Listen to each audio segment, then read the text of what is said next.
डावा पाय वर घ्यायचा आहे. घ्या डावा पाय, गुडघ्यातून सरळ ठेवायचा आहे. जास्तीत जास्त वर उचलण्याचा प्रयत्न करा.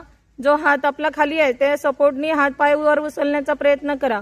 10 सेकंड होल्ड. गुडघा सरळ, कमरपासून ताना पाय. 1 2 3 4 5 6 7 8 9 10. सावकाश खाली.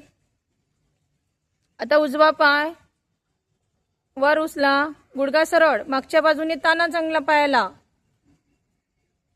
10 सेकंड होल्ड. 1 2 3 4 5 6 7 8 9 10. दोन्ही पाय वर उचला. जास्तीत जास्त वर उचलण्याचा प्रयत्न करा. गुडघे सरळ ठेवा. मागच्या बाजूने खूप चांगल्या प्रकारे ताणायचे आहे पाय. आपली होनोटी खालीच टेकलेली, वर उचलायची नाही. 10 सेकंड होल्ड. 1 2 3 4 5 6 7 8 9 10. सावकाश रिलॅक्स.